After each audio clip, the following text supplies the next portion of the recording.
Shabbat Shalom les filles. Alors ici, dans la Haftarah de la semaine, on voit un rapport avec la paracha de la semaine. Comme quoi, dans la paracha Miketz coïncide avec Shabbat Hanouka qui a sa propre Haftarah. En fait, désigné comme successeur par son père, le roi David, on voit que Shlomo Améler monte sur le trône à l'âge de 12 ans dans une vision nocturne. Hachem lui a promis à la fois la richesse et la sagesse, et laquelle va se manifester aux yeux de tous lors de l'épisode raconté dans la Haftarah. Alors, selon donc les premiers versets, donc la Haftarah raconte le fameux épisode du jugement de Salomon. Et alors que le roi est venu à Jérusalem pour apporter des offrandes de gratitude, deux femmes de mauvaise vie arrivent avec un enfant en prétendant chacune que c'était le sien et que l'autre était mort.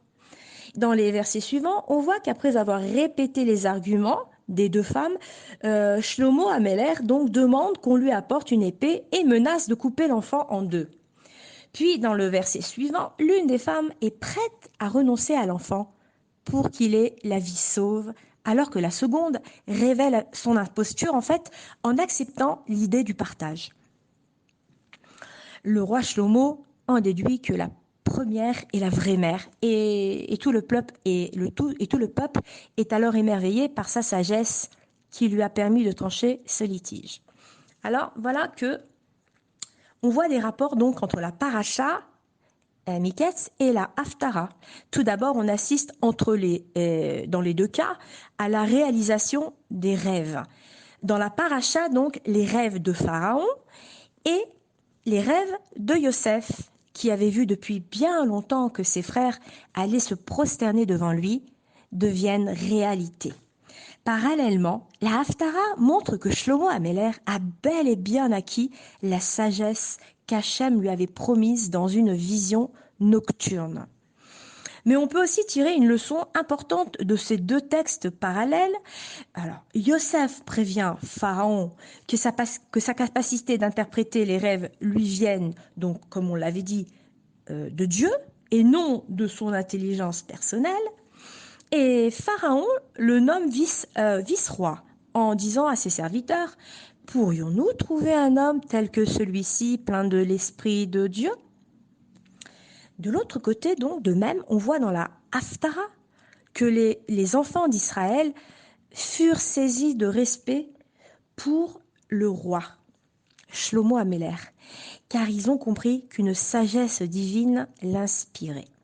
En d'autres termes, c'est grâce à la sagesse divine, plus encore que par leur talent personnel, que Yosef et Shlomo Améler peuvent assumer avec succès les plus hautes fonctions du pays. Cette sagesse leur a permis de dévoiler les sentiments cachés de leur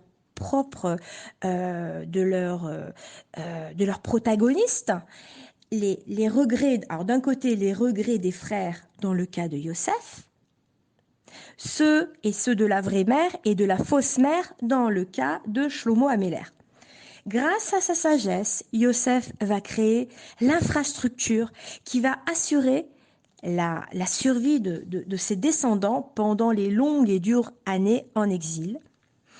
Et d'un autre côté, Shlomo Améler, va utiliser la sienne pour écrire l'une des plus belles pages de l'histoire juive.